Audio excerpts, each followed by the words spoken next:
अगर तुम्हारे बाल वेवी, करली, कोयली हैं और तुम चाहते हो तुम्हारे बाल स्ट्रेट हो जाएं, तो ऐसे 5 मेथड मैं इस वीडियो में बताने वाला हूं जो तुम्हारे बालों को स्ट्रेट बना देंगे। सबसे पहला और सबसे फेमस मेथड है हेयर स्ट्रेटनर वाला मेथड। हेयर स्ट्रेटनर काफी टाइम से यूज करा जा रहा है और काफी टाइम से लोग यूज करते भी हैं। सबसे सिंपल चीज में लोगों को लगता है ये कि बालों में बस हेयर स्ट्रेटनर लगाओ और निकल जाओ बस। उनको ये चीज नहीं पता रहती कि हेयर स्ट्रेटनर भी अलग अलग टाइप के आते हैं भाई, और हेयर स्ट्रेटनर को किस हिसाब से यूज करना चाहिए। मोस्टली मैंने लड़कियों को ये चीज देखी है, शादी में जा रही होती है, पार्टी वगैरह में जा रही होती है, तो सबसे पहले वो अपने हेयर को स्ट्रेट करती है, वो भी हेयर स्ट्रेटनर से। मेरे बाल ऑलरेडी स्ट्रेट है तो मेरे को हेयर स्ट्रेटनर की जरूरत नहीं है, और मैं हेयर स्ट्रेटनर मैंने यूज किया है, काफी पहले यूज किया था मैंने, वो भी मैं अपने दोस्त का यूज किया था। उस टाइम पे कोई नॉलेज नहीं होती थी, हमने भी वैसे ही लगाया और वैसे बस बाल सीधे करके दिखते थे, जबकि मेरे बाल तो ऑलरेडी सीधे थे। अभी मैं तुम्हें प्रैक्टिकल करके दिखा सकता हूँ क्योंकि मेरे पास हेयर स्ट्रेटनर नहीं है, बट तुम्हें पता होना चाहिए कि हेयर स्ट्रेटनर जो है 2 टाइप के होते हैं, एक होता है सेरेमिक वाला और एक होता है टाइटेनियम वाला। तुम्हारे बाल अगर पतले हैं, वीक हैं, डैमेज हैं और इजीली मतलब जल्दी से स्ट्रेट हो जाते हैं तो तुम्हें सेरेमिक हेयर स्ट्रेटनर के लिए जाना चाहिए। और अगर तुम्हारे बाल बहुत हार्ड हैं, बहुत रफ हैं और जान लगेगी, उनको काफी हीट लगेगी, तो उसके लिए तुम टाइटेनियम हेयर स्ट्रेटनर के लिए जाना चाहिए तुम्हें। स्ट्रेटनर यूज करने से पहले तुमको हेयर सीरम जो है हेयर को, बालों को प्रोटेक्ट करेगा हीट से,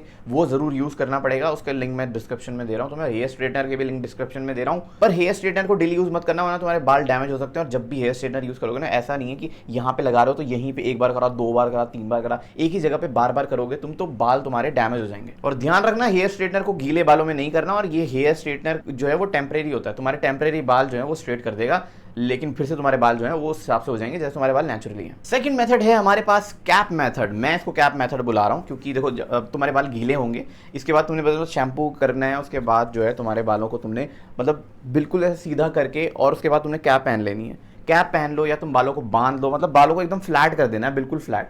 अब जब तुम ऐसे फ्लैट कर दोगे, बिल्कुल ऐसे कर दोगे, और जब बाल वो सूख जाएंगे और वो सीधे ही रहेंगे, मतलब सीधी पोजीशन पे ही रहेंगे, तो उसके बाद तुम्हारे बाल जो है तुम देखोगे तो स्ट्रेट हो जाएंगे सूखने के बाद। तो हैंकी भी तुम इस हिसाब से यूज कर सकते हो, मतलब गीले बालों में ऐसे करके टाइटली बांध दिया।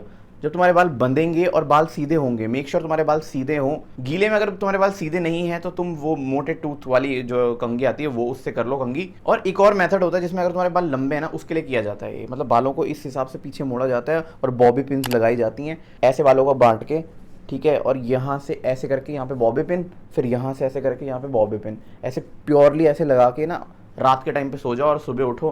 तो मैंने एक लड़की की वीडियो देखी थी, उसके बाल स्ट्रेट हो गए थे, उसके बाल ऑलरेडी स्ट्रेट थे लेकिन फिर भी उसने दिखा दिए। तो मतलब ये मेथड भी ट्राई कर सकते हो, बट ये कैप वाला तो मतलब काम करता है क्योंकि गीले बालों में अगर तुमने बालों को पोजीशन दे दी ना उस हिसाब की, जैसे मैं ये कैप वाले बता रहा हूँ, तुमने ऐसे फ्लैट करके रख दिया काफी देर तक जब तक सूखे नहीं है, तो उसके बाद तुम्हारे बालों की शेप हुए कुछ टाइम के लिए वैसी हो जाएगी। अब जैसे हेयर स्ट्रेटनर है वैसे ये भी टेम्परेरी है, उसके बाद तुम्हारी नेचुरल बाल मतलब वैसे शेप लेने लग जाएगा। लेकिन अब हम बात करते हैं तीसरे मेथड की, जो कि है जबरदस्त मेथड, मतलब ये लोग ज्यादा कराते हैं, ये है केराटिन। ये केमिकल वाले मेथड में आता है जिसमें तुम्हारे बाल स्मूथ, फ्रीजीनेस खत्म हो जाती है तुम्हारे बालों से, रफनेस खत्म हो जाती है। केराटिन की मेरे को सबसे अनसेफ बात ये लगी कि उसमें एक केमिकल होता है, वो अगर नहीं हुआ, जैसे फॉर्मल डी हेल्डी, क्या लिखा है यार ये, मेरे को नाम नहीं पता, ये वाला नाम देख लो तुम, मेरे से पढ़ा नहीं जा रहा है, ठीक है। ये नहीं होना चाहिए, अगर ये केमिकल उसके अंदर नहीं है केराटिन के अंदर तो बहुत बढ़िया बात है, बट मोस्टली आई थिंक होगा केमिकल। बट ये चीज़ मैं दिख रहा था कि ये हार्मफुल है इनहेल करने के लिए भी, मतलब जिस टाइम पे तुम्हें केराटिन ट्रीटमेंट दी जा रही है तुम्हारे बालों को, उस टाइम पे तुम इनहेल कर रहे हो तो भाई वो भी तुम्हारे अंदर जा रहा है, फेफड़ों में जा रहा है, और वो हार्मफुल हो रहा है तुम्हारी बॉडी के लिए। और तो और अगर तुम्हारी स्किन पे लग रहा है, स्किन पे एब्जॉर्ब हो रहा है तो भी हार्मफुल है। मतलब केराटिन करके कुछ लोग हीरो बनते हैं कि भाई हमारे बाल स्मूथ हो गए, ये हो गए, वो हो तो गए हैं, लेकिन हेल्थ को कितना नुकसान हुआ। मैं थोड़ा सा हेल्थ कॉन्शियस वाला इंसान हूं तो मैं इस तरफ थोड़ा सा ज्यादा बात करता हूं। पर हाँ, मुझे एक चीज पता चली कि अगर ये सेफली कराया जाए, मतलब तुम सेफ जगह पे कराओ, किसी प्रोफेशनल के यहाँ कराओ जिसको नॉलेज है उसके यहाँ कराओ, ना कि एक्सपीरियंस वाले के यहाँ कि नहीं भाई हम तो कर लेते हैं भाई हमने देखा हुआ है। एक्सपीरियंस वाले के ना यहाँ नहीं, ये अब केमिकल्स वगैरह की बात आती है तो वहाँ पे नॉलेज वाला बंदा चाहिए होता है, तो एक ढंग के सलून में कराना। अब जो केराटिन होता है ये हमारे बालों के अंदर डाला जाता है, बालों में लॉक कर दिया जाता है हीट के थ्रू। तो अगर ये इम्प्रॉपरली हीट किया जाए, मतलब ढंग से नहीं किया जाए, तो तुम्हारे बाल वहीं पे डैमेज हो जाएंगे। इसलिए बोल रहा हूँ तुम्हें कि एक प्रोफेशनल ढंग की जगह पे जाके करवाना चाहिए। केराटिन करवाने के बाद सबसे ज्यादा ध्यान रखना होता है शैम्पू का, क्योंकि शैम्पू जो है जबरदस्त शैम्पू यूज करना पड़ता है, सल्फेट फ्री, केमिकल फ्री, और भी स्पेशल शैम्पूज आते हैं केराटिन वाले, तो वो वाले यूज करने पड़ते हैं। अब नंबर चौथा अगला पॉइंट है हमारा हेयर रिबॉन्डिंग। अब रिबॉन्डिंग के बारे में भी सुना होगा तुम। अब केराटिन और रिबॉन्डिंग दोनों अलग अलग होते हैं क्या? जी हाँ, बिल्कुल अलग अलग होते हैं। जहाँ पे केराटिन जो है वो स्मूथनेस लेके आता है, फ्रीजीनेस लेके आता है, बालों में जान लेके आता है, वहीं जो रिबॉन्डिंग होता है वो सिर्फ स्ट्रेटनिंग पे फोकस करता है। तुम्हारे बाल कैसे भी हो, तुम्हारे झाड़ू भी बाल हो ना, वो स्ट्रेट कर देगा भाई। लेकिन जो केराटिन होता है वो स्मूथनेस प्रोवाइड करता है तुम्हारे बालों को, तो उतना स्ट्रेट नहीं करता है, उसका फोकस स्ट्रेट पे नहीं है, उसका फोकस है स्मूथ वगैरह करने पे। लेकिन हेयर रिबॉन्डिंग लोग करते हैं, मैंने लड़कियों के बाल देखे हैं ऐसे लटक रहे होते हैं बिल्कुल। परमानेंटली हेयर स्ट्रेट करवाने हैं तो हेयर रिबॉन्डिंग के लिए जाना चाहिए, क्योंकि हेयर रिबॉन्डिंग से परमानेंटली स्ट्रेट हो जाते हैं बाल, बस टचअप की जरूरत पड़ती है जब तुम्हारे बाल यहाँ अंदर से उगेंगे तो वो नेचुरल फॉर्म में उगेंगे, जैसे नेचुरल फॉर्म तुम्हारी एक्चुअल में है। बट इसका भी यही चीज है कि केमिकल फ्री शैम्पू वगैरह यूज करना है, प्रोफेशनल जगह पे करवाना है, वरना तुम्हारे बालों की बैंड बच जाएगी, शुरू होने से पहले तुम्हारे बालों की वाट लग जाएगी। मैं तो अभी तक इतनी सारी झंझट में नहीं पड़ा हूँ क्योंकि मेरे तो ऑलरेडी स्ट्रेट बाल है ना। लेकिन यार पता है क्या, स्ट्रेट बाल वालों को वेवी चाहिए, वेवी वालों को स्ट्रेट चाहिए, करली वालों को वेवी चाहिए, वेवी वालों मतलब सबको ना एक दूसरे की चाहिए। साला इस दुनिया में कोई खुश है? मेरे को बताओ अपने बालों से कोई खुश है? कोई इंसान खुश नहीं अपने बालों से यार। नंबर 5वां मेथड है और ये मेथड तुम्हें क्विकली हेयर स्ट्रेट करके देगा। अब ये डिपेंड करता है तुम्हारे हेयर पे कितने स्ट्रेट हो सकते हैं। वो है भाई, तुमने शैम्पू करना है, उसके बाद कंडीशनर करना है, जरूर कंडीशनर करना है, ठीक है। कंडीशनर से तुम्हारे बालों में वो स्मूथनेस आ जाती है। उसके बाद अगला पॉइंट है हमारा hair dryer with hair diffuser.